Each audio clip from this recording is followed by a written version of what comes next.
Aujourd'hui, comment manager mon équipe comme un être vivant ? Je suis Cédric Watine et vous êtes sur Outils du Manager, le podcast en français sur le management le plus écouté. Avec Olivier Berru, je vous propose aujourd'hui de décaler et d'enrichir la vision de votre équipe, de votre entreprise et de votre management. Olivier nous offre une approche à la fois non rationnelle, mais tout à fait pragmatique du management, inspirée de la pensée chinoise dont il est spécialiste. Vous verrez que ce voyage que nous allons faire ensemble avec lui éclairera aussi d'une manière différente les outils que je vous propose au quotidien sur Outils du Manager. Au programme, les limites de l'entreprise vues comme une machine. Les 3 lois de fonctionnement qui régissent tout système. Les rôles du manager, de l'actionnaire, du développeur, du comptable et du producteur. Les 5 périodes dans le cycle d'une entreprise. Et enfin, les 3 questions que vous devez vous poser à propos de votre rôle de manager. Pour discuter tout ça, je vous donne rendez-vous sur le forum, sur forum.outildumanager.com dans la catégorie Nouveautés. Il suffit que vous recherchiez Olivier Berru. Mais en attendant, je laisse place à cette conversation extrêmement enrichissante que j'ai eue avec Olivier. Bonjour Olivier. Bonjour Cédric. Comment vas-tu ? Eh ben, écoute, comme quelqu'un qui est confiné depuis un mois et qui a une perspective de sortie dans un mois, donc voilà, je suis entre deux, dans un entretemps. Oui, mais dans un environnement qui est sympathique, je crois. Ah, je vis au sommet du mont Déca, dans les Flandres, dans le nord, et c'est un endroit qui est paradisiaque, oui, qui ressemble un peu à la comté des Hobbits, pour ceux qui ne connaîtraient pas, voilà. Eh ben, on entend les petits oiseaux autour de toi, donc c'est parfait. Alors, pour commencer, est-ce que je peux te laisser te présenter, nous dire un petit peu qui tu es, ce que tu fais, peut-être ton parcours, bref, ta vie et ton œuvre jusqu'à maintenant. Je vais essayer de faire bref. Donc j'ai 51 ans, je suis responsable des créateurs d'une petite structure de conseil qui s'appelle On peut parfaire le monde, qui a maintenant 10 ans. Et mon parcours, en gros, c'est d'être, je vais résumer à partir de ce que je fais aujourd'hui, mais c'est d'être engagé dans des mondes assez différents qui, dans notre culture en France, se parlent pas souvent. Le monde, on va dire, bénévole des soins palliatifs de l'enfant, dans lequel je travaille depuis 30 ans. Donc, on va dire le monde associatif, un monde artistique, dans lequel moi, je suis pas mal engagé sur des questions de chansons, de musique, de théâtre. Et puis, je suis engagé dans le monde de l'enseignement et de la recherche. Moi, je suis aujourd'hui professeur associé à l'IAE à l'Université de Lille. Et puis, enfin, évidemment, le monde de l'entreprise, qui est le monde qui m'occupe le plus au niveau professionnel. Mais qui sont, du coup, vous voyez, tu vois, les 4 mondes en question, ce sont des mondes qui sont réputés assez différents, alors qu'en réalité, ils ont au moins 2 points communs, qu'on soit dans le monde associatif, dans le monde de l'entreprise, dans le monde de la recherche ou dans le monde de l'art, on passe beaucoup de temps à chercher de l'argent pour rendre les projets possibles. Et puis on est devant des enjeux permanents de créativité et d'innovation. C'est des mondes qui sont posés sur le monde qui est le nôtre, et le monde qui est le nôtre aujourd'hui, il est tellement en mutation qu'il exige en permanence de l'innovation et de la créativité. Et du coup, à travers ces 2 sujets, comment je rends les choses possibles, et puis comment est-ce que je change, parce que tout change aujourd'hui. Finalement, c'est des mondes qui ont beaucoup plus de choses à se raconter que nous, on pourrait le penser. Voilà. Ouais, puis c'est assez parfois un petit peu dans notre culture, peut-être un peu française, d'exclure les choses, de plutôt voir les choses en termes de « ou » plutôt qu'en termes de « et ». C'est-à-dire, on peut être à la fois dans tel monde et dans tel monde et dans tel autre. Ouais, c'est ça. On a vraiment besoin de classer, de compartimenter. Et dans plein de cultures, ces barrières-là n'existent pas trop. Voilà. Alors moi, dans ces mondes-là, j'ai aucun génie. Je suis pas un grand chanteur, un grand entrepreneur, un grand chercheur. Mais par contre, j'ai eu beaucoup de chance, moi, dans ma vie. Tu vois, pour finir ma présentation, c'est que moi, j'ai rencontré des gens avec qui je continue à cheminer, et qui sont des gens passionnants, et qui sont, alors là, pour le coup, dans ces mondes-là, respectivement, des gens géniaux, quoi. Voilà, c'est-à-dire, je sais pas moi, Anne Sylvestre dans la chanson, Mohamed Younous dans l'entreprise, et Edgar Morin dans la recherche. Voilà, ça, c'est des gens avec qui moi j'ai eu beaucoup de chance, parce que de travailler, quoi. Enfin voilà, de cheminer, et donc je suis plutôt un passeur, moi. Voilà. D'accord, ok. Et Alors pardon, excuse-moi. je te coupe, mais pour terminer juste ma présentation, parce que ça va nous occuper, en fait, dans mon parcours, moi avant de créer ma boîte, j'ai été dirigeant dans 2 groupes du Nord, mais qui sont implantés à l'international, ID Group et les Trois Suisses.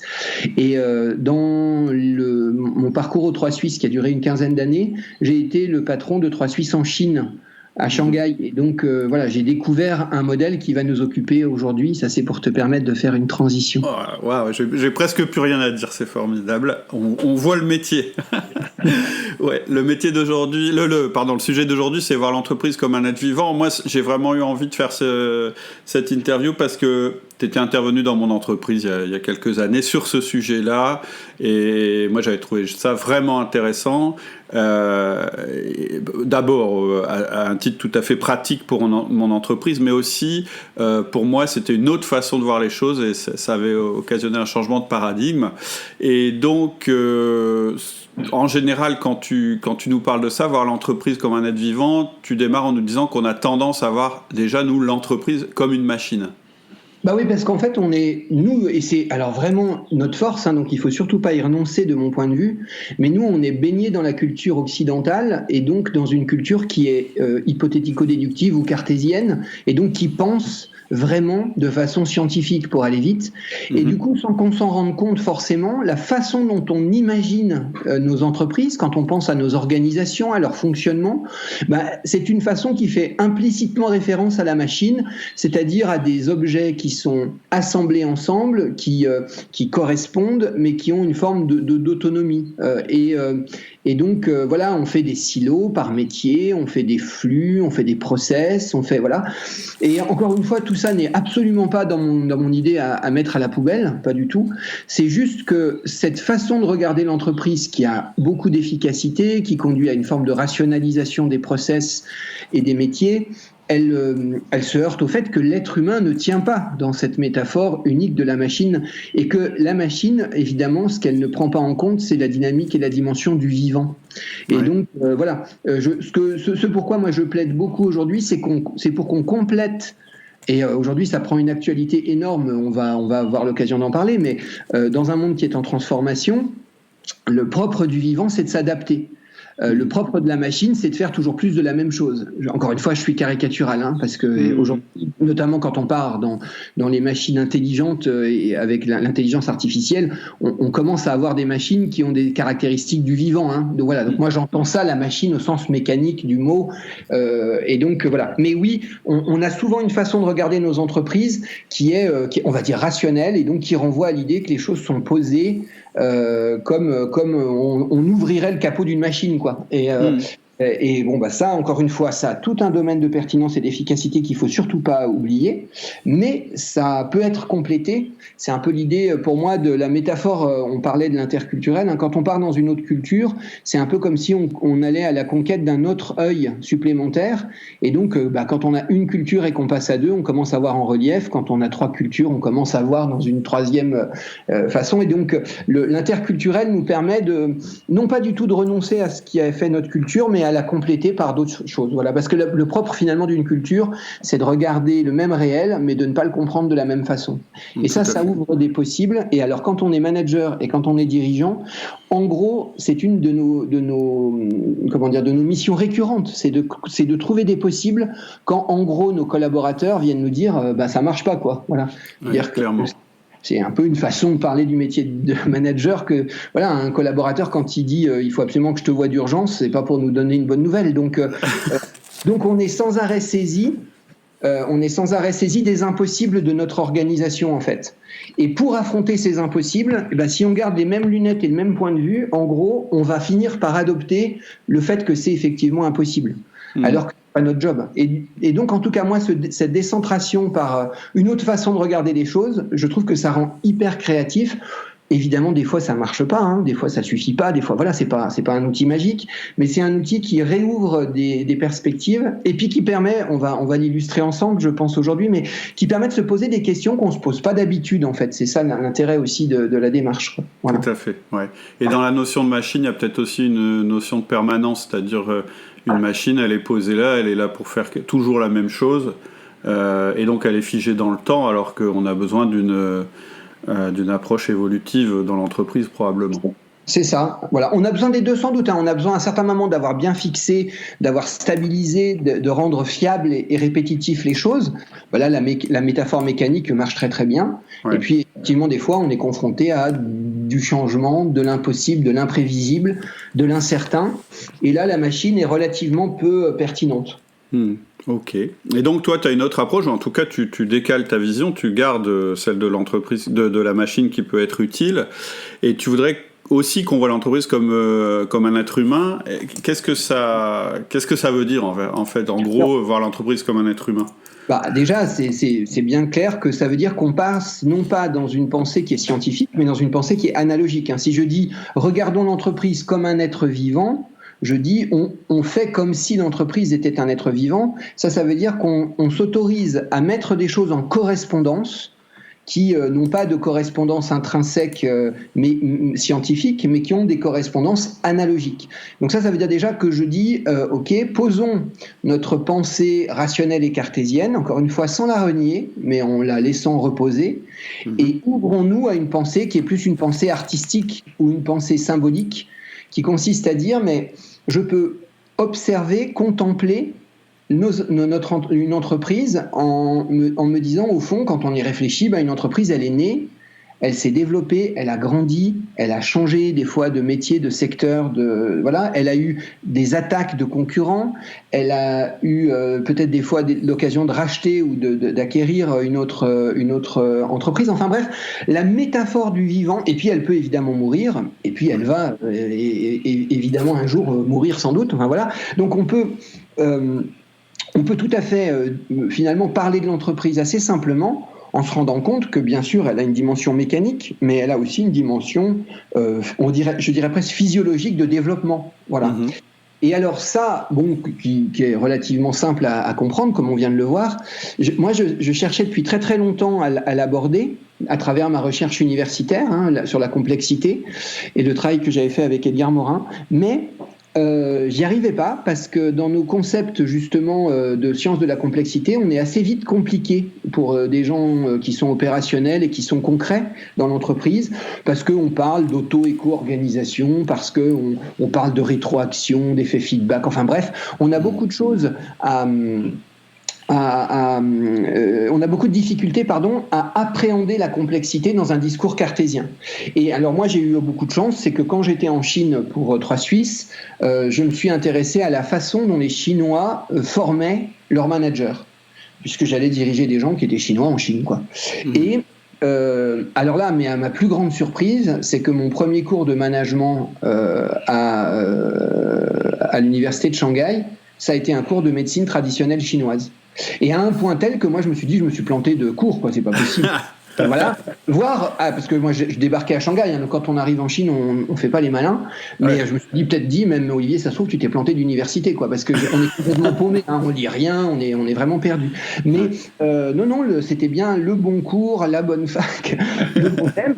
Et simplement, effectivement, il y a 2 endroits aujourd'hui en Chine où on enseigne ce modèle qui s'appelle aujourd'hui le modèle des 5 agirs ou des fois des 5 éléments, qui est avec le modèle du yin et du yang, je dirais les deux grands piliers de la sagesse orientale pour comprendre le monde. Alors évidemment c'est complètement réducteur de dire ça, mais en gros voilà. Et les 2 endroits où on les enseigne, c'est la médecine traditionnelle chinoise et le management.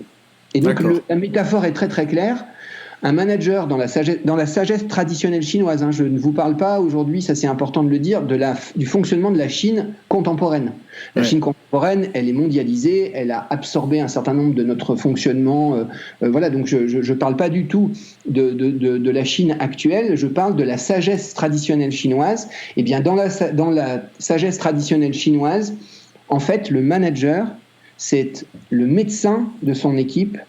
Et comme c'est l'empereur comme vous voulez, la métaphore en fait qui va permettre de faire des correspondances, c'est de dire en gros le rôle du médecin avec son patient, le rôle du manager avec son équipe, le rôle de l'empereur avec son empire, c'est le même rôle, c'est-à-dire maintenir la bonne santé.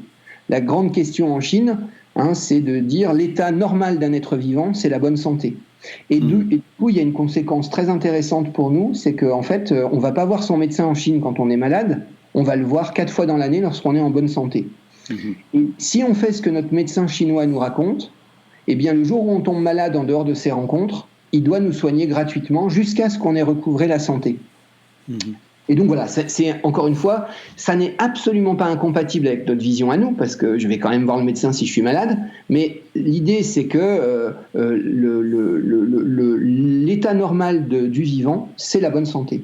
Et donc l'intérêt de mon médecin chinois, c'est que je sois en pleine forme, parce que normalement, je vais le voir 4 fois dans l'année, et là je le paye, et le reste du temps, je ne le vois pas, puisque je suis en bonne santé et qu'il a fait son boulot.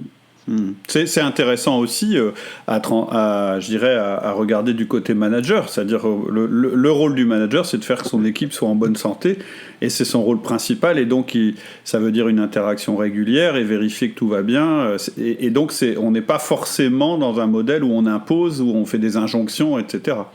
C'est exactement ça. C'est-à-dire qu'en fait, le médecin, en gros, chinois, donc le manager de son équipe, encore une fois, si l'équipe n'est pas en crise, donc justement, si elle n'est pas malade, sa grande question, c'est comment je fais pour conserver cet équilibre et cette bonne santé, sachant que, en toile de fond, ce sera la dernière chose un peu explicite dans la sagesse chinoise, mais en toile de fond de la pensée orientale, il y a l'impermanence. Autrement dit, la seule chose qui ne change pas, c'est que tout change tout le temps. Et ça, d'abord, ça nous parle beaucoup en entreprise, parce que c'est pas parce qu'on a réussi un truc qu'on va réussir le suivant, c'est pas parce que ça marche avec un client que ça marchera toujours avec un client, enfin, etc. Donc, l'impermanence est une évidence de notre expérience de manager et de dirigeant, ça c'est un premier point, et donc il faut bien y faire face, mais en plus, il y a cette idée que si mon équipe va bien, je sais que c'est pas l'équilibre qu'elle a aujourd'hui qui va être l'équilibre pérenne pour la suite, parce que la seule chose qui change pas, c'est que tout change tout le temps. Et donc on est dans une attention permanente, et finalement quand on reprend la métaphore de la médecine chinoise, on se rend compte que peut-être dans notre culture à nous occidentale, on s'intéresse trop à nos équipes à partir de ce qui va pas, de ces dysfonctionnements. Parce qu'on regarde où elle est malade quand elle est malade, mais le reste du temps on considère que c'est normal, quoi. Elle n'a pas besoin de nous. Alors que dans la sagesse chinoise, on dit oula, doucement, si ton équipe va bien, prends-en soin encore plus. Enfin, c'est pas donc intéresse-toi à ce qui va bien. Et donc là, on voit aussi que va s'ouvrir toute une réflexion, par exemple dans le management et dans le manager, dans les outils du manager aujourd'hui, quand on regarde les entretiens annuels d'évaluation, souvent on passe beaucoup de temps sur les points faibles, sur ce qui ne va pas, sur comment on peut s'améliorer là où on n'est pas bon. La sagesse chinoise dit commence déjà par utiliser tous les endroits où tu es vraiment bon, quoi. Puis après on verra, pourquoi pas t'améliorer là où tu n'es pas bon. Mais ce qui est intéressant dans ce que tu vas amener à ton équipe, c'est pas tes points faibles, c'est pas la rectification laborieuse de tes points faibles. Ce qui va être intéressant dans l'équipe, c'est là où tu es tellement bon que les autres vont dire purée, je suis pas de ce niveau-là, quoi. Donc heureusement que tu es là. Voilà. Ça, c'est un peu aussi. Ouais, c'est un peu aussi guidé par notre éducation et par le fait qu'un manager, c'est quelqu'un qui résout des problèmes. Tu le disais tout à l'heure, quand quelqu'un vient te voir en disant « faut qu'on se voit », je vais avoir un problème à résoudre, alors que c'est pas forcément ça. Effectivement, et puis il y a aussi une question de fréquence, c'est-à-dire si on se pose la question de ce qui va pas dans notre équipe tous les ans, on est un peu avec une fréquence qui permet pas de faire des ajustements progressifs. C'est exactement ça. Ok, et donc c'est très très intéressant. Et alors tu parles des 5 éléments et des 5 agir en fait. Alors le modèle que tout le monde connaît dans notre culture à nous, c'est le modèle du yin et du yang. Donc c'est dans ce cercle avec du blanc, du noir, et puis ces ronds qui s'engendrent intérieurement. Alors déjà, yin et yang, quand nous on y réfléchit, on se dit souvent ça veut dire le bien, le mal, le vrai, le faux, le masculin, le féminin. Enfin, on part dans des grands trucs un peu mystico-gazeux. En Chine, yang, ça veut dire l'adret, et yin, ça veut dire l'ubac. Autrement dit, le yin et le yang, c'est la description d'une montagne observée par un montagnard. Il y a un côté qui est plus éclairé qui s'appelle l'adret, c'est le yang. Il y a un côté qui est plus à l'ombre dans la journée qui s'appelle le yin et que nous on appelle l'ubac. Et donc la sagesse chinoise, ce que je veux dire en détaillant cet exemple, c'est que nous on l'a vachement théorisé alors qu'au départ c'est juste un regard amoureux de paysan sur le réel, quoi. Voilà. 97% de la population chinoise pendant des siècles, et vraiment des siècles, ce sont des paysans en très grande majorité. Et le grand problème de l'empereur d'ailleurs, c'est que s'il est sur un empire et qu'il ne veut pas qu'on lui coupe la tête, C'est-à-dire, s'il veut rester reconnu comme empereur, il faut que sa population gigantesque mange au moins 2 fois par jour. Et donc, le grand problème de l'empereur, c'est que tout le monde bouffe 2 fois par jour, quoi. Pour, encore une fois, être un peu caricatural. Mais ce que je veux dire par là, c'est en revenir à l'idée qu'il y a une sagesse qui est très pragmatique, qui est très branchée sur le réel, parce qu'elle vient de ce regard amoureux du vivant.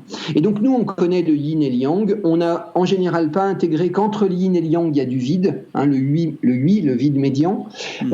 Et voilà. Mais ce modèle, il sous-tend tout le réel, voilà. C'est-à-dire que dans toute situation, il y a du yin, il y a du yang, et le yin, c'est ce qui veut devenir yang, le yang, c'est ce qui veut devenir yin, hein. On est dans cette impermanence, pour faire un clin d'œil à un sinologue qui s'appelle Éric Julien. Et voilà. Et donc, le deuxième modèle, en fait, qui est au cœur de la sagesse chinoise, c'est un modèle, encore une fois, qui vient de la médecine traditionnelle chinoise, mais dont l'empereur se sert également pour gouverner l'empire. C'est donc le modèle qui s'appelle les 5 agirs, et c'est un modèle qui finalement dit que pour être vivant, il y a 3 lois à respecter. Une loi d'existence, une loi de co-engendrement et une loi de co-contrôle. Alors, une loi d'existence, pour être vivant, il faut avoir en soi 5 dynamiques, 5 énergies, 5 façons d'être au monde, 5 éléments que moi je préfère appeler, avec Cyril Javary, un autre sinologue, des agirs, c'est-à-dire des façons de s'engager dans le réel. Hein, voilà. Et 5 agirs, ce sont donc des agirs qui vont être, dans le cas du médecin chinois, en correspondance avec des organes vitaux. Hein, on ne peut pas vivre sans nos organes vitaux. Donc ça, c'est la loi d'existence. Pour être vivant, il faut avoir un cœur, des poumons, des reins, enfin, etc. Et si j'ai pas de cœur, ça va mal se passer, quoi. Voilà. Le seul problème, c'est qu'effectivement, le fait d'avoir ces organes vitaux classés dans les 5 agirs ne suffira pas à être vivant. Il faudra en plus les 2 autres lois dont j'ai parlé tout à l'heure. Mais donc le médecin va utiliser ça avec les organes vitaux, l'empereur va utiliser ça avec les fonctions régaliennes de l'empire. On verra ça ensemble. Et ben entre les deux, le manager, il va falloir qu'il les utilise avec les fonctions régaliennes de l'entreprise. En gros, c'est ça l'idée. C'est de bien. Vous voyez, là en fait, tu vois, on retombe sur la pensée analogique, c'est de dire, dans le corps humain, ce que les Chinois vont appeler le feu, ce sera la fonction cœur. Dans l'empire, ce que les Chinois vont appeler la fonction feu, ce sera le rôle de l'empereur. Et dans l'entreprise, ce qu'on va appeler la fonction feu de l'entreprise, ce sera le rôle du manager. D'accord. Mais c'est une analogie, voilà, c'est une analogie. D'accord.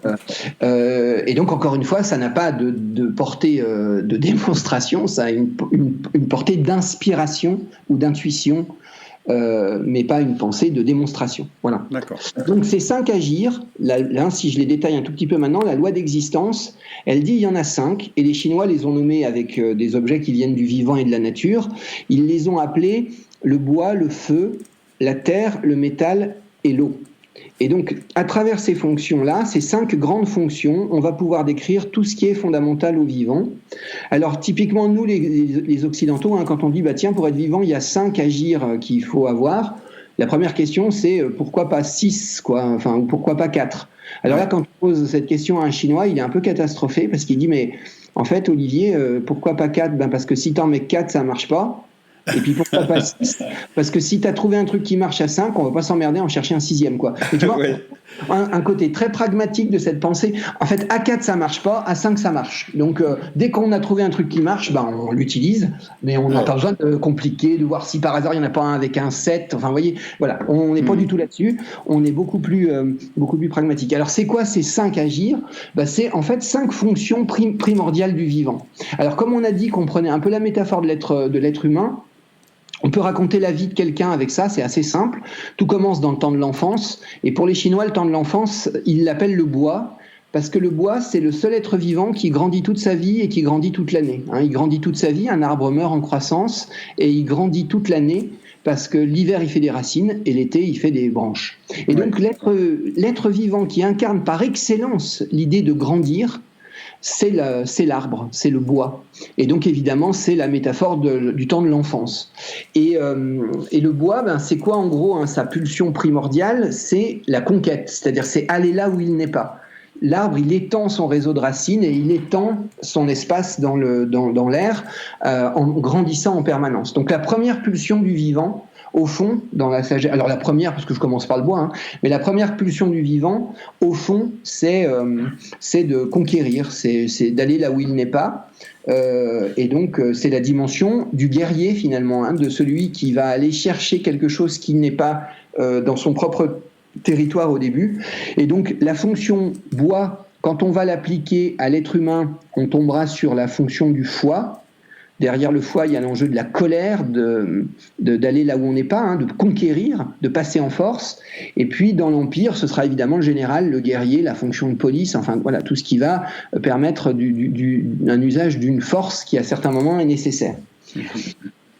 Ensuite, la deuxième pulsion du vivant, c'est pas seulement d'aller là où on n'est pas, c'est d'arriver à des sommets. La deuxième pulsion du vivant, elle vient, elle s'appelle le feu, et elle vient en contemplant la marche du soleil. Au fond, hein, le soleil, il fait 23h58 d'efforts tous les jours pour faire le malin, 2 minutes 30 à son zénith à midi, quoi. Et donc voilà, il y a cette espèce de pulsion du vivant qui est de dire, bien sûr que je dois conquérir, ça c'est le problème du bois, mais il y a des moments où il faut que je réussisse, quoi. Voilà.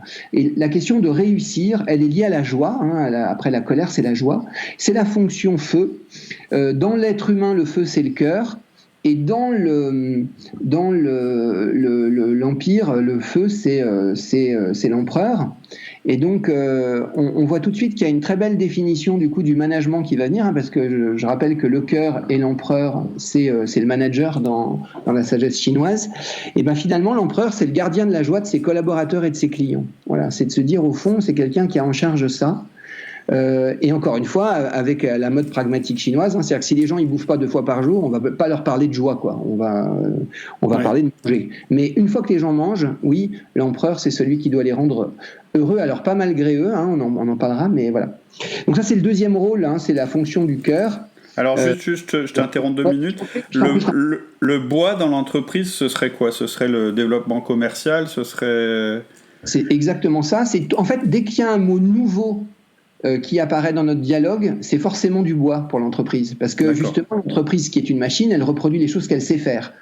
Mais dès que je veux faire, par exemple, dès que je veux lancer un nouveau produit, un nouveau service, dès que j'accueille un nouveau collaborateur, dès que éventuellement j'achète un concurrent, dès que je commence une guerre des prix, dès que je fais bouger l'équilibre précédent en intégrant des choses qui n'existaient pas, je fais du bois pour la sagesse chinoise. D'accord. Et d'ailleurs, on parlera de saison bois. Voilà. Ouais. Par exemple, je suis sur un marché que je domine, il y a un concurrent qui apparaît, et ben les Chinois disent pense la guerre, la métaphore c'est la guerre, avec l'idée en Chine que l'art de la guerre c'est aussi des fois de gagner sans combattre, hein, mais prépare-toi à combattre en fait. Voilà. Donc là, ça s'appellera faire du bois. D'accord. En chinois. Ce que j'ai pas dit, c'est que la saison du feu, hein, c'est dans la croissance d'un être humain, c'est le jeune adulte. C'est celui qui aime sa vie, qui a des projets, qui a envie de changer le monde, qui regarde tout ce qu'il y a à faire. Enfin, voilà. Ça, c'est le temps du feu. Puis après, il faut remonter ses manches et puis il faut mettre son idéal que le feu porte en œuvre. Il faut l'incarner, il faut le rendre très concret. Ben, ce travail un peu d'incarnation, de rendre concret les choses, qui souvent rend humble. Et en latin, hein, l'humilité, ça va renvoyer à l'humus, et l'humus, c'est la terre, c'est le 3e élément de la Chine. C'est qu'une fois qu'on a grandi, ça c'était le bois, une fois qu'on a rêvé sa vie, ça c'était le feu, bah, il faut la mettre en œuvre. Ça c'est la terre. Et le temps de la terre, c'est vraiment un temps de descendre dans le réel, dans le concret. C'est le personnage de l'Empire, c'est le paysan. Hein. C'est-à-dire que bien sûr, dans un empire, il y a besoin de guerriers, il y a besoin d'empereurs, mais il y a quand même besoin de gens qui font bouffer les autres, quoi. Et ça, c'est les paysans. Le diplomate aussi. Enfin voilà, la terre, elle est médiatrice. Hein. La terre, c'est ce qui rend tout semblable à elle-même. Si on enterre dans la terre un minéral, un végétal, un animal, et ben au bout de 500 ans, il reste de la terre, en gros. Donc la terre, elle a cette capacité un peu médiatrice dans la durée longue de tout rendre semblable à elle-même. Donc elle est vraiment médiatrice. Voilà. Et donc la terre, c'est la digestion dans l'être humain. Et encore une fois, c'est une grande partie de notre vie qui est en terre, c'est-à-dire, c'est, je sais pas moi, c'est de 25 à 45 ou 50 ans. Enfin, c'est le temps où on s'incarne, où on fait des choix, où voilà. Et puis, donc la fonction terre qui est la digestion, qui est l'empereur. Alors, tu vois, quand je dis la terre, c'est la digestion, c'est le paysan, c'est le diplomate, c'est l'inquiétude. Hein, le paysan, quand il plante, il se demande si ça va marcher. Donc, il y a l'émotion, c'est l'inquiétude, c'est le milieu de la vie. Enfin, tout ça, ça met des choses en correspondance qui n'ont évidemment aucune correspondance intrinsèque scientifiquement parlant. Hein. On est vraiment dans la pensée analogique. Voilà. Et donc, voilà, dans la vie de quelqu'un, tu vas comme ça dans ta vie, tu t'incarnes jusqu'à, je sais pas, 45-50 ans. Et puis à 45-50 ans, il y a un truc qui se passe qui te fait pas du tout marrer. Alors qu'à 20 ans, t'en avais rien à battre, c'est que tu sais que tu vas mourir, quoi. Il y a vraiment un... Alors, des fois, on l'appelle la crise de la cinquantaine, peu importe, mais il y a un moment où tu te dis, oula, ça, dans ma vie, si je le fais pas maintenant, je le ferai jamais. Et où tu vas réarbitrer ta vie. Alors, pour moi, le réarbitrage, je veux pas dire que tu pètes tout, que tu es obligé de quitter ta femme, que tu abandonnes tes gamins, enfin, c'est pas du tout le sujet, mais simplement, tu refais solennellement tes choix vers 50 ans, parce que tu sais que ce que tu feras pas, tu le feras jamais. Donc tu renonces dans une forme de paix intérieure à des choses que tu ne feras pas, alors que quand tu as 20 ans, tout est possible. Donc tu peux faire du parachute, de la moto, du foot, le tour du monde en bateau. Enfin voilà. Puis à 50 ans, si tu n'as pas fait ça, il va falloir que tu te dépêches de le faire parce que tu ne le feras pas sinon. Et c'est ce côté un peu solennel de regarder tous les possibles en renonçant à une partie, c'est l'énergie suivante que les Chinois appellent le métal, qui est l'énergie du juge. Et le juge, qu'est-ce qu'il fait ? Il regarde une situation et dit ça c'est acceptable, je garde, ça c'est pas acceptable, je l'enlève. Hein, le juge, c'est celui qui a la possibilité de couper les têtes, c'est pour ça que c'est du métal, quoi, c'est ce qui enlève. Et donc dans cette quatrième dynamique du vivant, il y a l'idée de renoncer, de faire un choix en fait. Essentialiser, exactement. Voilà. Donc en gros, le bois, je conquiers, le feu, j'organise, mais c'est théorique. La terre, je réalise, et le métal, j'essentialise. D'accord. J'enlève ce qui marche pas, je garde ce qui marche. Et le métal, alors là, peu importe, parce que c'est dans la métaphore, mais dans le corps humain, c'est les poumons, c'est la fonction des poumons et de la respiration. Et puis dans l'Empire, donc c'est le juge. Évidemment, alors on l'a pas dit, mais la terre dans l'entreprise, c'est les hommes et les clients. C'est le centre de l'entreprise. C'est vraiment le cœur du cœur. C'est ce qui fait vivre l'entreprise au quotidien. C'est le paysan qui donne à bouffer aux gens, quoi. L'opérationnel, voilà, en fait. Exactement. C'est le concret, là où les choses se font vraiment, là où ça se réalise. Et peut-être le quotidien, c'est-à-dire tout ce qui est processus récurrent de l'entreprise. Absolument. Tout ce que l'entreprise maîtrise, qu'elle reproduit et qu'elle sait faire, c'est de la terre. D'accord. Et le juge, évidemment, en entreprise, c'est tout le rapport de l'entreprise à son réel, objectivement qualifié. Donc, c'est le contrôle de gestion, la finance, le juridique. C'est encore une fois, ce qui est normé et qui, du coup, peut être avec un « ok, ça marche » ou « ok, ça marche pas ». Voilà. Ouais. Donc ça, c'est la fonction juge. Et puis, qu'est-ce qui se passe dans la vie d'un être humain ? Donc, il a été enfant, il a été jeune adulte avec des idéaux, il s'est incarné, il a rechoisi sa vie à 50 ans. Et quand il a vécu cette crise et qu'il a priorisé sa vie, il se retrouve à vivre à peu près la vie qu'il a envie de mener. Et il y a un philosophe français qui s'appelle André Comte-Sponville qui a une très belle expression là, qui dit « il faut passer de la dette au don ». Et c'est ce qui se passe après la crise de la cinquantaine, c'est-à-dire que quand j'ai fini ma crise, en gros, j'ai plus envie de piquer la femme de mon meilleur ami, j'ai plus envie d'être chef à la place de mon chef, je suis en paix avec ma vie, quoi. Voilà. C'est-à-dire que la vie que je mène, c'est la vie que j'ai envie de mener. Et donc, je quitte quelque part quelque chose qui est très intéressant parce que des fois dans l'entreprise, c'est vraiment un sujet majeur, ça. C'est les conflits de pouvoir, les intrigues pour être chef. Enfin, voilà. Il y a un moment où je m'en fous de tout ça et je passe à autre chose, quoi. Voilà. Je passe à autre chose parce que j'ai notamment très bien compris que comme je vais mourir, il faut qu'on se calme un peu sur les enjeux de la possession, du pouvoir, voilà. Il y a des gens qui n'y arrivent pas. Il y a des gens qui évidemment dans cette dette et qui ne passent jamais au don. Mais si on le fait, alors on devient très très intéressant en entreprise. Et c'est marrant parce que des fois les entreprises ont un peu de mal avec les anciens, alors que c'est des gens qui n'ont plus d'enjeux personnels, donc ils n'ont que à transmettre. Oui, c'est ça, c'est la transmission. C'est aussi le plaisir que tu ressens à faire croître les autres, quoi. C'est exactement ça. Et ça, c'est la dernière fonction du vivant. C'est-à-dire que pour être vivant, il faut aussi avoir ce que les Chinois vont appeler de l'eau. La fonction eau, c'est exactement le mot que tu as employé, Cédric, c'est « je transmets ». Voilà. C'est-à-dire que donc je conquiers, j'organise, je réalise, je priorise, mais je transmets.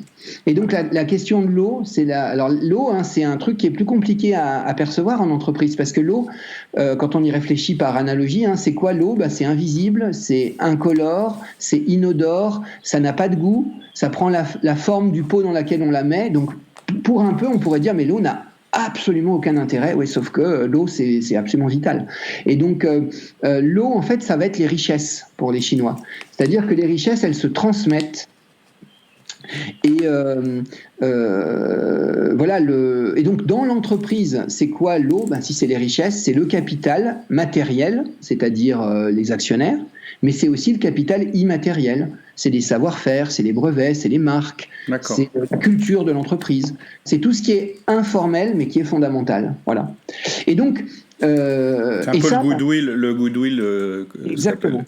C'est exactement ça. Et d'ailleurs, tu vois, quand on a fini le cycle, qu'on est rentré dans l'âge de la sagesse, on est ce que les Chinois appellent un vieillard. Mais un vieillard, en Chine, c'est hyper important, quoi. C'est hyper honorable, c'est hyper respectable. C'est d'ailleurs, on parle de culte des ancêtres, hein, tu vois. Donc c'est pour dire que plus je suis vieux en Chine, plus je suis intéressant, plus je suis respecté.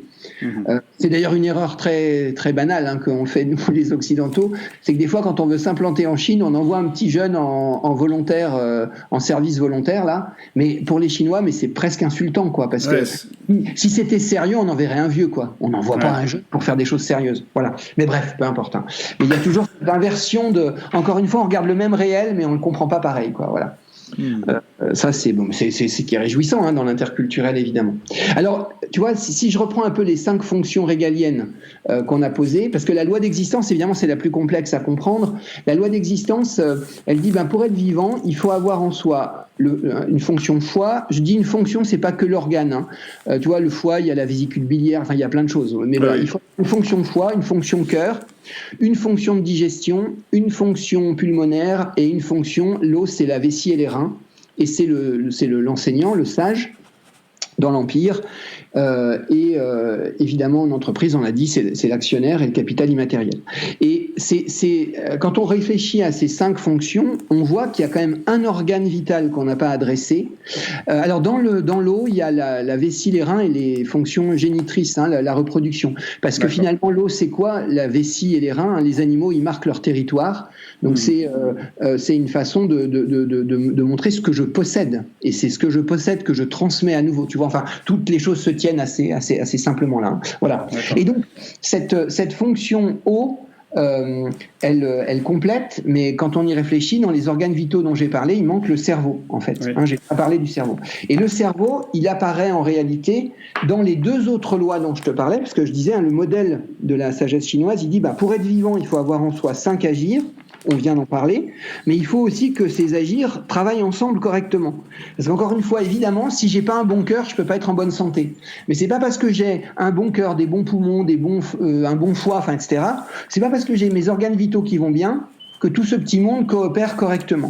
D'accord. Et en fait, le secret du vivant, c'est 1, cette loi d'existence, mais 2, une loi de coopération qui se décline avec l'idée que pour coopérer, il faut créer de la valeur ensemble, mais il faut aussi se contrôler mutuellement. Voilà, là on va retrouver un peu l'idée du yin et du yang, hein, parce que s'il y a de l'engendrement, il y a de la destruction. Hein, s'il y a un mouvement qui monte, il y a un mouvement qui descend. Enfin voilà, on est toujours dans cette compréhension, encore une fois, qui est plutôt ternaire que dual, mais peu importe, du réel cette fois-ci, et pas seulement du vivant. Alors, c'est quoi ces lois d'engendrement? Pour aller très très vite, ce que je te propose, c'est de t'en parler en prenant l'entreprise comme modèle. Oui, tout à fait. Tu vas voir, ça va bien marcher. En fait, donc, il faut imaginer ces 5 agirs dans une espèce de cercle. Hein, on a posé le bois, le feu, la terre, le métal et l'eau. Eh bien, si c'est un paysan qui regarde ça, il va dire l'eau, son premier travail, c'est qu'elle se donne au bois pour que le bois grandisse. Tu vois, la réflexion de base d'un paysan, d'ailleurs, on a bien vite, quand on est cultivateur aujourd'hui, des problèmes de sécheresse. Quand il n'y a pas d'eau, ça pousse pas, quoi. Donc et quand l'eau arrive sur ce qui pousse boit l'eau et se l'approprie. Donc l'eau, elle va disparaître pour donner naissance au bois. L'eau est mère du bois. Eh bien, dit par le monde de l'entreprise, c'est le rôle de l'actionnaire, l'eau, c'est de financer les développements d'une entreprise. D'accord. Tu te rappelles, hein, le bois, c'est la guerre, c'est c'est faire ce qu'on n'a jamais fait. L'eau, elle doit financer le développement. Et le développement. Et évidemment, l'actionnaire le sait très bien, quand on se développe, on peut mourir, quoi. Hein, parce que le bois, c'est la guerre, et la guerre peut faire tomber l'empire, quoi. Voilà. Parce qu'on voit bien, les généraux, c'est des personnalités bois, c'est des guerriers, et eux, ils s'arrêtent jamais, quoi. Je te rappelle, l'arbre, c'est le seul vivant qui grandit tout le temps et qui grandit toute sa vie. Et donc, le problème de l'eau, c'est qu'elle doit financer des développements, mais qu'il faut qu'elle sache aussi à quel moment il faut pas y aller, quoi. Voilà. C'est pour ça, d'ailleurs, que dans la tradition chinoise, le général ne part pas en guerre sans l'accord du sage. En fait, le sage, il lui amène les moyens, il lui amène l'expérience, il lui dit ça c'est intéressant, il faut le faire, ça c'est pas notre problème. Et donc une fois que finalement le bois a les moyens de son développement, finalement ça c'est le problème de l'eau qui s'est donné à lui. Encore faut-il, étape suivante, que le bois serve le projet du collectif. Parce que, je le disais, le bois c'est un guerrier, donc le développement, il va faire des choses nouvelles. Est-ce qu'elles sont utiles à l'Empire ? C'est pas une obligation dans la tête du général. Il y a des généraux qui sont un peu fous, quoi, qui sont prêts à faire n'importe quoi. Donc on fait un produit nouveau, mais il n'est pas utile à la stratégie de la boîte. On va acheter un concurrent, mais c'est pas le bon qu'il fallait acheter. Enfin, tu vois, on peut faire des erreurs dans les guerres qu'on mène. Et donc le bois, il doit se mettre au service du feu. Alors là, à nouveau, dans le feu, c'est quoi ? C'est le dirigeant, c'est le projet du collectif, c'est notre rêve commun, c'est notre vision. Et finalement, le bois, il doit servir le projet du collectif et pas se servir en faisant la guerre qu'il aime bien au détriment du collectif. Mmh. Oui, donc il y a vraiment une séparation là entre le feu et le bois. Absolument. D'ailleurs, quand Bonaparte devient Napoléon, du point de vue chinois, c'est louche, quoi. Tu vois, quand on confond le rôle du général et le rôle de l'Empire, il y a un truc bizarre. Mmh. Alors ça, on en parlera parce que ça ne veut pas forcément dire que je ne peux pas être en même temps DG et en charge du développement. Il faut simplement que je change de casquette. Tu vois, l'idée, c'est on peut cumuler les fonctions, mais par contre, on ne peut pas les cumuler en permanence. Il faut séquencer les choses. Parce que le général, c'est un guerrier, le dirigeant, c'est un visionnaire qui donne envie d'y aller, quoi. Et donc, c'est pas pareil. En général, les hommes, ils n'ont pas envie d'aller à la guerre, parce qu'ils vont mourir. Donc, vous voyez, la guerre, elle donne pas forcément envie aux gens d'y aller. Par contre, il faut savoir y aller à certains moments. Et donc, voilà, encore une fois, les fonctions sont un peu différentes. Mais donc, on voit bien dans la nature, de la même façon que l'eau a disparu pour que le bois grandisse, le bois, il va disparaître pour que le feu brûle. C'est aussi simple que ça. Donc, le bois, il doit servir le feu, il doit l'engendrer, il doit lui permettre d'exister. Le général doit ramener des conquêtes utiles à l'Empire. Encore faut-il que l'empereur dise au général quelles sont les conquêtes utiles en ce moment. Ensuite, qu'est-ce que doit faire l'empereur ? Il doit donner à bouffer à ses hommes. Donc dans l'entreprise, c'est quoi la terre ? C'est les hommes et les clients. Il faut emmener les hommes et les clients dans une aventure exaltante. Donc là, on va retrouver vraiment l'idée de quelque chose qui, moi, me paraît très important aujourd'hui en entreprise. C'est la question qu'on appelle la symétrie des attentions. C'est si tu veux que tes clients soient heureux, commence par rendre tes collaborateurs heureux, quoi. Voilà. Et alors, commence par rendre tes collaborateurs heureux, commence par créer les conditions dans lesquelles tes collaborateurs ont une chance de se rendre heureux eux-mêmes. Parce que ça, moi, c'est une rectification que j'aime bien faire quand on parle du lien entre donc le feu et la terre. En gros, c'est quoi le lien dans la nature ? C'est que quand le feu arrête de brûler, il y a des cendres et que les cendres, elles fécondent la terre. Donc, encore une fois, le rôle de l'empereur, c'est de rendre les paysans heureux. Le rôle du manager, c'est de rendre les collaborateurs et les clients heureux. Mais pour moi, déjà, je préfère parler de joie dans le travail ou de joie par le travail que de bonheur au travail. Parce que tu vois, quand on dit bonheur au travail, je trouve qu'on plaque sur l'institution une attente qui est un peu exorbitante. Alors que finalement, le bonheur, c'est un truc qui est compliqué, qui est intime, qui dépend des gens, puis surtout, la seule chose qui ne change pas, c'est que tout change tout le temps. Voilà. La joie, c'est plus simple, parce que la joie, c'est un élément à un moment donné. On pourrait parler de plaisir aussi si on veut, mais c'est... Voilà. Et c'est-à-dire que pour moi, la question qui doit être posée en tant que manager, c'est est-ce que je crée bien les conditions dans lesquelles mes collaborateurs, dans leur travail, pas parce qu'ils ont une salle de billard ou de baby-foot, dans leur travail, vont être heureux. Absolument. Et ça, on est vraiment en phase, c'est l'expérience optimale plus que la recherche du bonheur absolu, c'est-à-dire est-ce que toutes les conditions sont là pour que je puisse m'épanouir à ma manière ? Exactement. Et du coup, ça pose cette question qui est très très belle et qui revient, à mon avis, aujourd'hui dans notre monde, encore une fois, chinoiserie ou pas, c'est la question de l'utilisation des talents, tu vois, sur lequel on revient. Parce qu'en fait, ça veut dire quoi ? Être heureux dans son travail. Être heureux par le travail que je réalise, c'est qu'implicitement, j'utilise mes talents. Parce que quand je suis sur mes compétences ou sur mes points faibles, je peux te dire que ça ne me rend pas heureux, quoi. Voilà. Ça me fait faire des efforts si je suis sur mes compétences, et puis ça me fait faire des efforts exorbitants si je suis sur mes points faibles. Mais si je suis sur mon talent, ça vibre tout seul. Et du coup, ça ne veut pas dire que c'est facile à faire, mais ça veut dire que là, je suis d'une certaine façon dans une forme d'excellence. Et l'excellence, on retrouve, tu vois, l'idée de la culmination de mon soleil, tu te rappelles, qui fait 23h58 d'effort, et qui culmine. Et donc, la grande question que doit se poser l'empereur vis-à-vis du paysan, donc le manager vis-à-vis de ses collaborateurs et de ses clients, c'est est-ce que j'utilise bien le talent de mes collaborateurs et est-ce que mes collaborateurs, en utilisant leur talent, dépassent bien les attentes de nos clients. Tu vois, voilà. C'est cette pensée-là qui est intéressante. Alors, ensuite, la Terre, elle produit. Et puis, il faut évidemment vérifier, parce que la Terre, elle a une forme de sincérité, mais aussi de naïveté, elle ne discerne pas. Et donc, la Terre, qu'est-ce qu'elle fait ? Elle digère, on avait dit ça. Et la digestion, tu vois, dans le réel, c'est quoi ? C'est le fait que quand tu mets en terre un animal, un végétal, un minéral, que tu attends suffisamment longtemps, tout est devenu terre, quoi. Et ben, tout devient terre, sauf le métal, parce que la Terre, elle donne naissance au métal sous forme de mine. Et donc, justement, c'est ce qu'elle digère pas. Et donc, tu vois, quand le collaborateur et le client ont fait leur travail, il faut mesurer la performance de ce travail. Ça, c'est le travail du contrôle de gestion, de la qualité, de tout ce qu'on a appelé le métal tout à l'heure. Et donc, tu vois, de la même façon que l'eau doit se donner au feu, l'eau doit se donner au bois, c'est-à-dire l'actionnaire doit financer les développements. Les développements doivent servir le projet collectif. Le bois doit donner naissance au feu. Le feu doit donner naissance à la terre, c'est-à-dire le projet du collectif doit permettre de rendre heureux les hommes et les clients. Mais ce bonheur doit être créateur de performance que mesure le métal. Voilà. Et la performance que mesure le métal, c'est créateur de richesse, et ça va venir nourrir l'eau.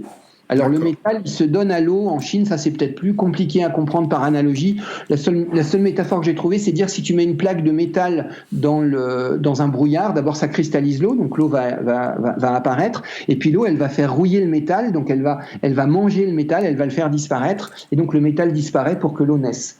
Mais c'est moins évident. Mais en tout cas, tu vois que tu as un cycle, alors ça c'est très important. La deuxième loi qu'on vient de voir, donc après la loi d'existence, c'est la loi de co-engendrement. On voit que tout ce petit monde se co-engendre, mais ça veut dire un truc qui va nous frustrer un peu, nous les Occidentaux, c'est qu'il n'y a pas un chef, quoi. Il y en a 5, mais il n'y en a pas un qui est plus important, parce que si tu enlèves l'un des 5, tu brises une chaîne de co-engendrement et ton empire va tomber. Tu ne peux pas vivre sans cœur, sans foie, sans poumon. Et qu'est-ce qui est le plus important ? La question est idiote. En fait, ça n'est pas une question sensée. Les poumons ne sont pas plus importants que les reins, quoi. Enfin, voilà. Donc, on est vraiment dans cette métaphore du vivant. Alors, ce sur quoi je vais passer assez vite, mais j'en dis quand même un petit mot, c'est qu'en fait, cette deuxième loi de co-engendrement, donc encore une fois, l'eau se donne au bois, qui se donne au feu, qui se donne à la terre, qui se donne au métal, qui se donne à l'eau. En fait, et vraiment en chinois on le dit, on dit l'eau est mère du bois, qui est père du feu, qui est père de la terre, qui est mère du métal, qui est père de l'eau. On a vraiment cette logique d'engendrement et on utilise vraiment la logique de filiation quand on en parle. Mais ce que dit très vite la sagesse chinoise, et ça c'est intéressant pour nous parce que c'est un truc qu'on a compris dans notre culture très tardivement avec la systémique et ce qu'on a appelé l'effet feedback, c'est que si l'eau se donne au bois, dans le vivant, il serait assez rare, voire impossible, que le bois n'ait aucune action en retour sur l'eau. Tu vois, dès qu'il y a une logique d'interdépendance, il y a une logique de truc dans les deux sens. Alors ça, c'est quelque chose qu'on comprend très très bien quand on a des enfants. C'est qu'en fait, quand on a des enfants, on a engendré son fils ou sa fille. Ouais. Donc ça veut dire qu'on est père de son fils ou sa fille. Mais quand on fait parler des parents, très très vite, ils reconnaissent que c'est aussi l'enfant qui t'apprend à être parent, que ça marche dans les deux sens en réalité. C'est-à-dire que bien sûr, c'est toi qui as donné naissance à ton enfant, mais pour autant, ton enfant t'apprend aussi en retour à être parent. C'est pas tu conquiers à la naissance, quoi. C'est une interaction. Et donc, il y a, si tu veux, là, on n'en parlera peut-être pas comme ça parce qu'il faut aller un peu vite, mais il y a quelque chose dans ce lien d'engendrement qui est intéressant parce qu'il y a d'un côté, l'eau se donne au bois, le bois se donne, etc. Mais il y a aussi le bois donne envie à l'autre de se donner à lui. Tu vois, il y a une espèce de logique de motivation. Oui. En fait, voilà. Donc, si tu veux, la loi d'engendrement, elle se met dans un sens en disant l'un engendre l'autre, mais elle se met aussi dans l'autre sens en disant l'autre finalise l'un, lui donne envie de se donner à lui. Voilà. Et donc, il y a quelque chose d'intrinsèquement systémique dans cette relation qui est vachement intéressant. Alors, tu vois, par exemple, si on l'applique juste à ma question du manager, quand on dit le manager, c'est le feu, et le feu, il doit rendre heureux ses hommes et ses clients. Ça, c'est ce qu'on a dit. Oui, et pour rendre heureux tes hommes et tes clients, il faut par exemple que tu utilises le talent de tes collaborateurs. Mais en tant que manager, tu n'es pas un prescient. C'est-à-dire que quand tu regardes un collaborateur qui marche dans un couloir, tu n'es pas frappé par la grâce du manager en disant je vois ton talent et donc tu vas faire ceci ou cela. Et donc il y a un moment donné où quand on dit que la terre doit finaliser le feu, c'est au collaborateur à dire à son manager fais-moi confiance sur ce sujet-là et là-dessus tu verras je suis sur mon talent et tu ne seras pas déçu. Tu vois, il y a quelque chose de l'ordre de moi comme manager je dois utiliser le talent de mes collaborateurs, ok, ça c'est pour les rendre heureux, mais et créer du bien pour le tout, hein, bien entendu. Mais il faut en retour que le collaborateur il s'engage en disant bah écoute, voilà là-dessus tu peux me faire confiance quoi. Mais tu vois c'est un lien d'interdépendance. On n'est pas dans un truc qui est que au manager d'utiliser les talents comme s'il les avait en tête quoi. Tu vois ? Oui, comme s'il avait au moment où il voit le manager la liste de ses compétences et qu'il pouvait cocher des cases en lui disant il faut que ça se rattache au réel et à la réalité. C'est-à-dire que c'est ça le feedback en fait. Exactement. Et donc ça veut dire faire des erreurs. Parce que là, c'est du bon. Absolument. Et les rectifier en permanence, tout à fait. Corriger les erreurs. Et en plus, en sachant que c'est pas parce qu'on a trouvé un truc qui marche que ça va marcher longtemps. Tu vois, il y a cette histoire de l'équilibre permanent qu'on perd en permanence. Tu vois ? Et ça c'est vraiment intéressant. C'est-à-dire que c'est vraiment la confrontation permanente au réel qui va nous permettre, en faisant des erreurs, de nous ajuster en permanence. Exactement. Et tu vois d'ailleurs dans la métaphore de la Chine, du médecin chinois que tu vas voir 4 fois dans l'année, en fait tu vas le voir à chaque fois que la saison change. Tu vois, c'est-à-dire qu'en gros, tu as 4 moments dans l'année où tu passes de l'été à l'hiver, de l'hiver au printemps, enfin bref, dans le cycle des saisons. Et en gros, qu'est-ce que dit la médecine chinoise ? Elle dit si on était en hiver, t'étais dans l'équilibre de l'hiver. Mais manque de peau, la seule chose qui change pas, c'est que tout change tout le temps. C'est qu'en fait, la nature, elle va pas rester en hiver, elle va passer au printemps. Donc, si tu gardes ton équilibre de l'hiver, tu vas être malade. Et donc, le rôle du médecin, c'est au moment où on change de saison, aider ses patients à changer d'équilibre. Et du coup, ça explique pourquoi il y a non pas en Chine 4 saisons, mais 5. Parce que la 5e saison, c'est une saison qui est répartie entre les 4 saisons que nous, on connaît bien. Parce que pour que le printemps devienne été, il faut qu'il y ait une saison intermédiaire qui transforme le printemps en été. Cette saison intermédiaire, les Chinois l'ont appelée la saison de la terre. Tu vois, à nouveau de la digestion, de je prends un truc et je le transforme en quelque chose d'autre. Et sachant que la terre, c'est les hommes, dans l'Empire, c'est les paysans, c'est le truc le plus central, et c'est le plus important. Parce que quand on y réfléchit, la terre, dans les 5, c'est... Parce que, tu vois, bon, pour être un peu trivial, mais le cœur, qu'est-ce qu'il fait ? Il pompe du sang, il l'envoie partout, quoi, ok. Mais la terre, qu'est-ce qu'elle fait ? La digestion, c'est un truc magique, Tu manges des choses qui sont mortes, et tu les transformes en vivants en toi, quoi. Donc la digestion, c'est peut-être la fonction qu'on regarde de façon la plus triviale, alors qu'en fait, elle a une fonction quasiment magique quand on y réfléchit. Voilà. Et encore une fois, le paysan, c'est la majorité de l'empire, c'est le plus important s'il fallait. Encore une fois, on peut pas en enlever un des 5, mais les 5 sont au fond au service du centre. D'ailleurs, tu sais, en Chine, le nom de la Chine, c'est l'empire du milieu, quoi. C'est vraiment la terre, c'est là où je regarde, au centre, quoi. Voilà. Et donc juste donc là c'était pour terminer l'idée du fait que j'engendre mais que je suis aussi motivé par mon enfant et voilà, le manager il doit capter les talents de ses collaborateurs, mais c'est à ses collaborateurs de s'engager. Donc tu vois, on est dans un lien d'interdépendance réel. Et puis la dernière loi, mais que je présente en quelques secondes parce qu'elle est simple et en entreprise elle marche très très bien, c'est la loi de co-contrôle.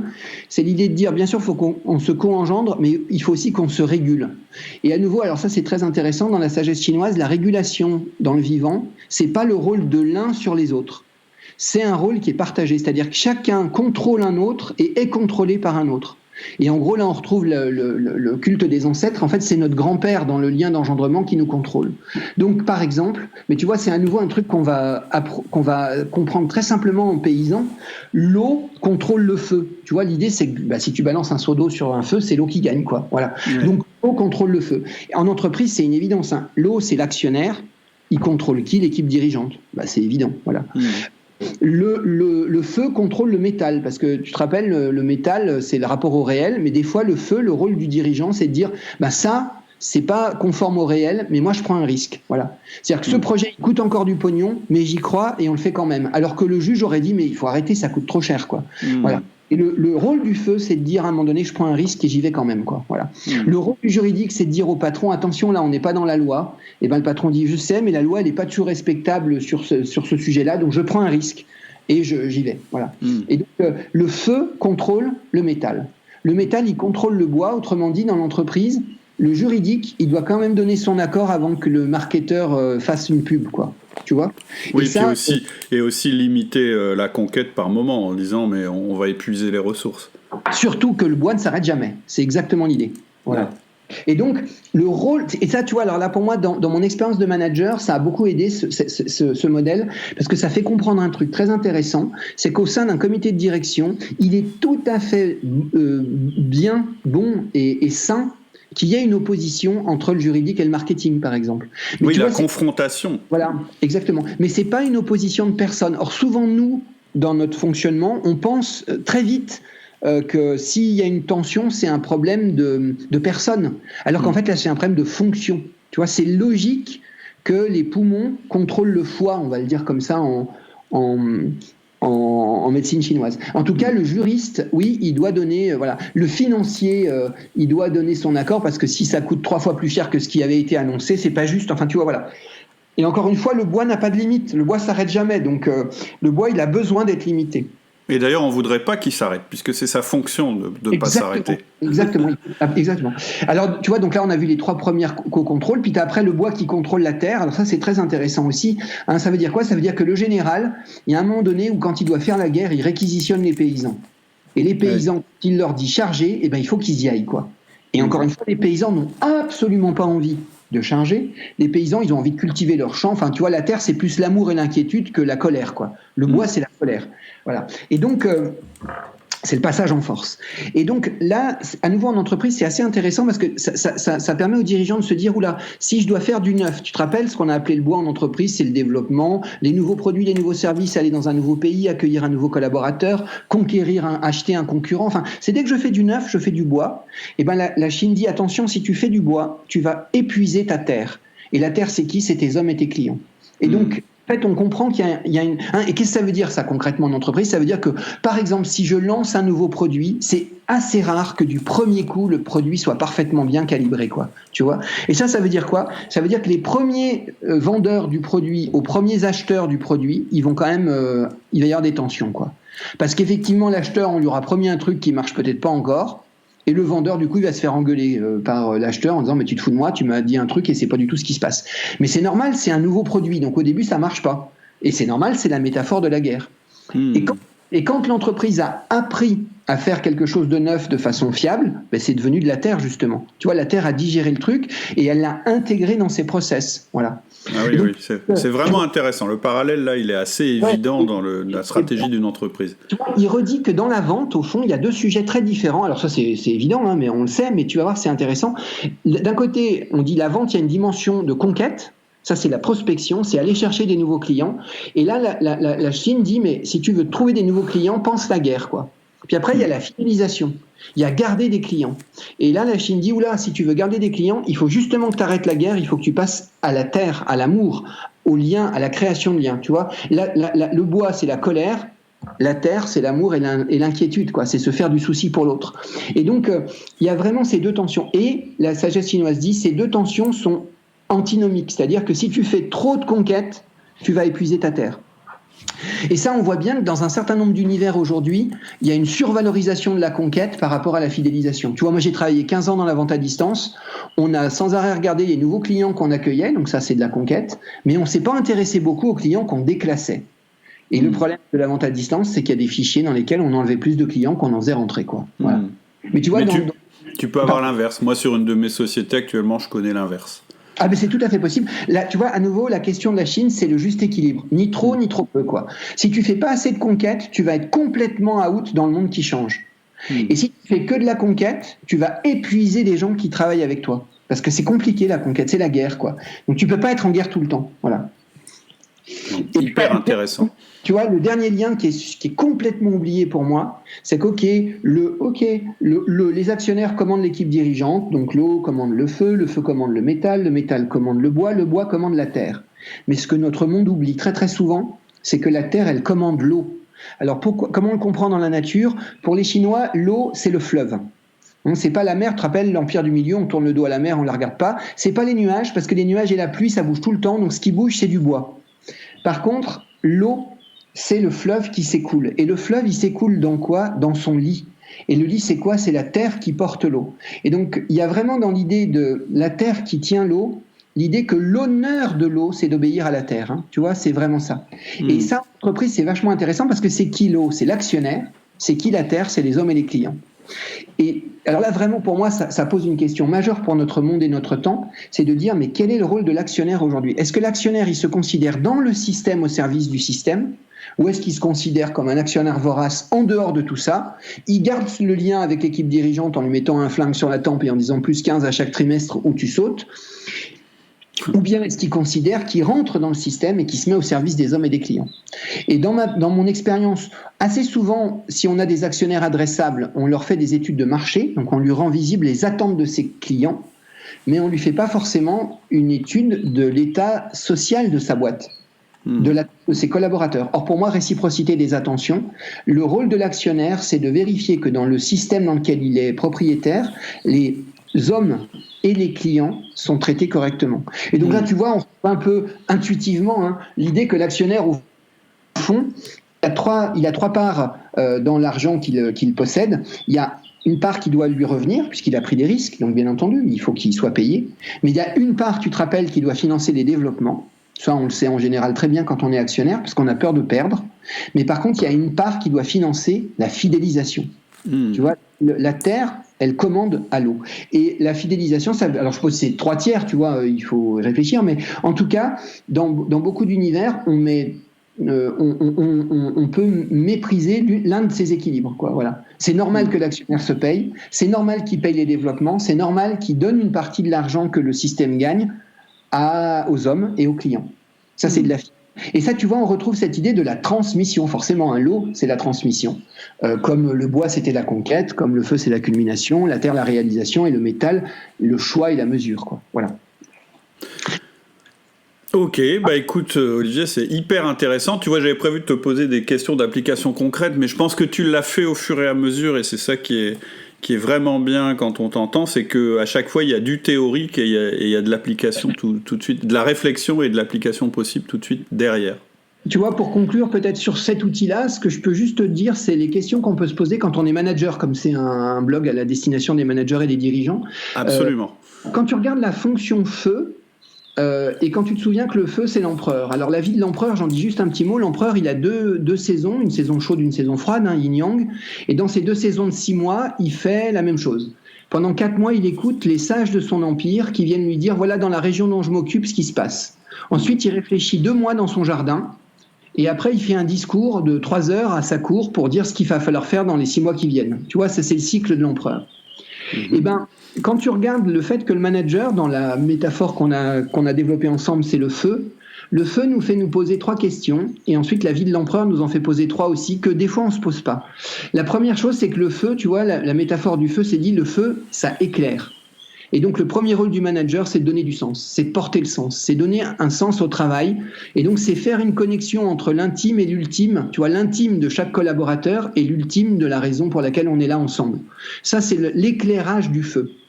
La deuxième fonction du feu, c'est de réchauffer. Et donc ça, c'est pour moi, c'est l'usage des talents, c'est provoquer de la joie, c'est motiver, c'est donner envie, quoi. Voilà. Et le rôle du feu, c'est de donner envie aux clients de venir dans ta boîte, et c'est de donner envie aux collaborateurs d'être dans ton équipe, quoi. Voilà. Tu vois, c'est vraiment le rôle de la motivation. Donc là, on retrouve l'usage des talents. Et puis, bien entendu, le feu, bah, ça éclaire, ça réchauffe, mais aussi ça brûle. Et donc, ça pose la question de la juste distance à son équipe, de la juste distance à ses clients. Tu vois, le manager, c'est pas quelqu'un avec qui je prends mon café tous les jours comme un pote, quoi. Sinon, c'est pas mon manager, c'est mon pote ou mon collègue. Donc, il y a vraiment, tu vois, ni trop ni trop peu. Et puis, en plus, dans la vie d'un collaborateur, il y a des moments où il a besoin que je sois plutôt présent. Et puis, il y a des moments où mon collaborateur, il a besoin que je lui foute la paix, quoi. Et donc, et la seule chose qui change pas, c'est que tu changes tout le temps. Donc, tu vois, il y a cette idée que c'est vraiment l'exercice d'un art de la juste distance pour être bien présent quand mon collaborateur en a besoin et puis distant quand mon collaborateur en a besoin. Voilà. C'est intéressant parce que ça rejoint très fort une chose que je dis souvent sur le podcast, c'est la ritualisation.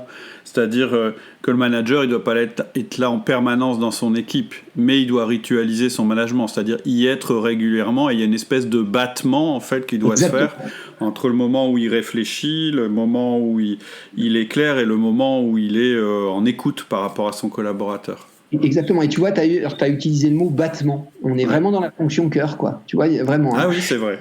Ouais, tu vois. Et voilà. Et donc, quand tu regardes la vie de l'empereur, donc ça, c'était tu regardes la métaphore du feu, tu te poses ces 3 questions. Et quand tu regardes la vie de l'empereur, tu t'en poses 3 autres dont tu as commencé à aborder d'ailleurs.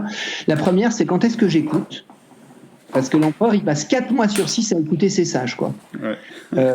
Ensuite, la deuxième question, alors ça, c'est celle qui fait le plus mal, je trouve, aujourd'hui, c'est quand est-ce que je réfléchis ? L'empereur, il passe 2 mois à réfléchir dans son jardin, quoi. Tu vois ? Et d'ailleurs, dans la sagesse chinoise, quand il réfléchit, il devient l'homme interdit, il ne faut pas lui parler. Même son médecin le soigne à travers un paravent, il ne faut pas le toucher, il ne faut pas le demander, il réfléchit. Tu vois, le DG, c'est le seul ou la seule qui a le maximum de visibilité de son empire, quoi, en tête. Et donc, il faut absolument, et tu as utilisé le mot, hein, mais moi ça j'y crois vraiment, il faut ritualiser les moments où on réfléchit. Parce que si on ne les ritualise pas, quand est-ce qu'on réfléchit ? On va prendre ça sur son temps personnel. On va prendre ça sur les moments où on est dans sa famille, sur les moments où on est en vacances, sur ses nuits, sur ses week-ends. Mais c'est pas le rôle du week-end et de la nuit de réfléchir à sa boîte, quoi, tu vois. Et donc, ça, vraiment, quand est-ce qu'on sacralise du temps pour écouter, pour réfléchir. Et puis la troisième chose la troisième fonction de l'empereur, c'est de faire des discours. Hein. Tu te rappelles peut-être le discours d'un roi, là, le film. Si l'empereur est bègue, c'est la catastrophe, quoi. Parce qu'en fait, l'empereur, il doit mettre en mouvement par sa parole. Il doit donner envie aux gens de faire, mais il fait pas l'empereur. Il fait faire. Et donc la grande question qu'on peut se poser aussi, c'est est-ce que quand on est soi-même dirigeant ou manager, est-ce qu'on réfléchit à la façon dont notre parole elle performe ? Évidemment sur le fond et la forme, hein, bien entendu. Mais voilà. Et donc tu vois, à travers, là c'est juste un exemple pour conclure, mais tu vois, à travers ces fonctions-là, tu te dis, mais est-ce que j'écoute assez et comment je le fais ? Et qui j'écoute ? Est-ce que j'écoute pas que mes collaborateurs et pas mes clients, par exemple ? Enfin, tu vois, voilà. Ensuite, est-ce que je réfléchis ? Et ça, vraiment, pour moi, c'est la question qui tue. Hein. Voilà. Et donc, qu'est-ce que ça veut dire ritualiser les moments où je réfléchis ? Ça veut dire que peut-être dans mon emploi du temps, si je suis manager ou dirigeant, il y a des journées entières que je neutralise et où je dis je réfléchis, quoi. Voilà.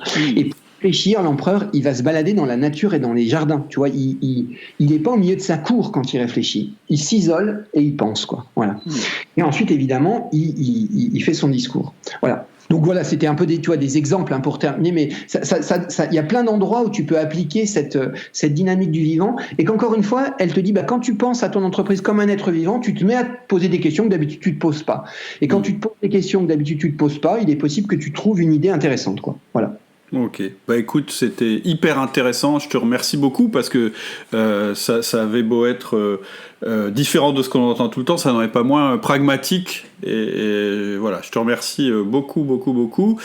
Pour conclure, c'est les questions habituelles que je pose, est-ce que tu aurais une citation préférée à nous proposer ?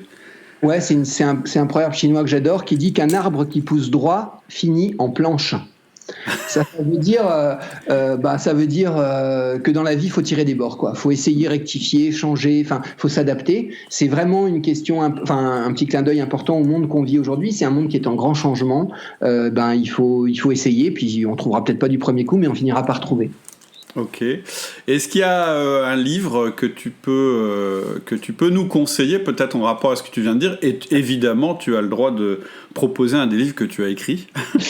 Alors, un livre que je conseillerais en clin d'œil avec ce que j'ai raconté, c'est Moby Dick, dans lequel il y a l'histoire du capitaine Achab et qui en fait recrute des gens sur son bateau. Et donc en fait c'est un manager Achab. Et pour moi le livre de Melville il donne un peu pas seulement ça, hein, bien entendu, mais il donne aussi une leçon de management. Parce que Achab, pour faire venir les gens sur son bateau, il veut les meilleurs parce que c'est la baleine la plus compliquée qu'il va chasser. Donc il est obligé d'avoir les meilleurs.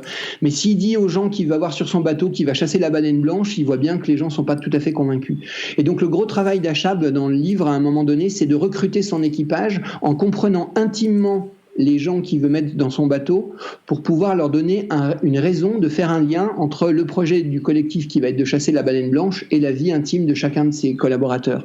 Et du coup, voilà, il se rend compte que le cuisinier qui veut sur son bateau, il a des huissiers dans son restaurant tout le temps, donc il lui dit mais barre-toi 6 mois, tu verras, ils vont t'oublier. Il se rend compte que le harponneur qui veut avoir sur son bateau, il s'engueule sans arrêt avec sa femme, il lui dit mais laisse-la 6 mois, tu vas voir, vous serez content de vous retrouver. En fait, il se débrouille pour faire un lien entre l'intime et l'ultime, tu vois, ce dont on parlait tout à l'heure sur le rôle du feu qui éclaire. Donc voilà, ça c'est un petit clin d'œil. Et puis je après, note parce que j'ai jamais lu Moby Dick. Je fais évidemment une référence à 2 bouquins que j'ai sortis, un exactement sur le sujet de notre podcast du jour qui s'appelle L'entreprise en 5 agir. Voilà. Et puis un deuxième qui est sorti plus récemment, mais qui va parler un peu de la mutation et du temps dans lequel on est, de la crise, de la traversée, de la résilience, qui s'appelle La joie d'être au monde. Voilà. D'accord. Donc ça, c'est mes 2 petits bouquins qui font écho à notre discussion du jour. Ouais, ok. Et est-ce que tu as un film à conseiller ou qui t'a plu particulièrement récemment ? Alors j'ai plein de films, plein de séries, voilà, mais j'ai envie c'est très banal, hein, mais de citer le Seigneur des Anneaux, la quête de Tolkien, parce que on est dans un moment de quête, quoi, où il va falloir retrouver un sens des communautés. Donc ça, c'est la communauté de l'anneau, le sens d'une quête ensemble pour que le monde continue. Enfin voilà, donc je trouve que c'est une très belle métaphore de notre monde en ce moment.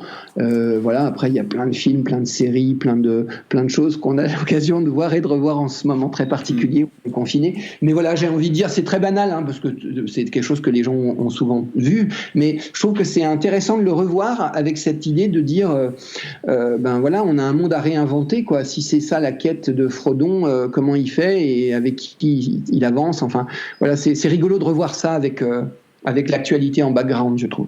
D'accord. Merci beaucoup. Ton actualité en ce moment, ou simplement comment on peut te joindre Alors, pour me joindre, il faut chercher Olivier Berut, B-E-R-U-T sur Internet, et on tombe sur mes livres, sur mes disques, on tombe sur mon site, assez simplement. Voilà, on peut aussi te laisser un message, et puis tu nous mettras en lien. Sans problème. En fait, le podcast, il sera aussi présent sur le forum outils du manager, et donc je mettrai aussi toutes les références des 2 livres que tu as écrits, que tu as cités, et si tu as envie, tu pourras aussi laisser un petit message, je te transmettrai aussi le lien. Toi. Avec plaisir. Je te remercie infiniment du temps que tu nous as consacré. Je sais que tu as un gros emploi du temps et je sais que tu as un rendez-vous derrière, et je pense que tu es déjà en retard. Ouais, mais ça va aller. Allez, je te remercie infiniment. Merci d'avoir passé du temps avec moi, puis merci aux auditeurs qui auront passé du temps à nous écouter. Merci Olivier, salut. Salut. Voilà, c'est tout pour aujourd'hui. J'espère que ça vous a plu autant qu'à moi. J'espère aussi que ça vous a donné envie d'expérimenter de nouvelles choses dans le cadre de votre management, ou peut-être simplement d'en discuter avec d'autres managers qui ont la même envie que vous d'améliorer leur pratique du management. Si vous voulez échanger avec nous, si vous voulez discuter de ce que vous venez d'entendre dans le podcast, eh bien, je vous invite sur le forum. Le forum outils du manager, c'est un lieu d'échange, c'est une communauté très simple et gratuite qui vous permet, avec d'autres managers, d'échanger, de discuter, de vous entraider autour du thème du management, de l'organisation personnelle et de la communication personnelle. Je vous donne l'adresse, c'est tout simple, vous tapez dans votre navigateur de recherche forum.outildumanager.com. Il suffit de vous inscrire pour commencer à échanger.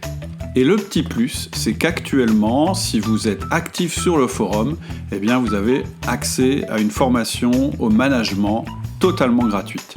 Je vous laisse découvrir ça sur le forum Outils du Manager. À bientôt.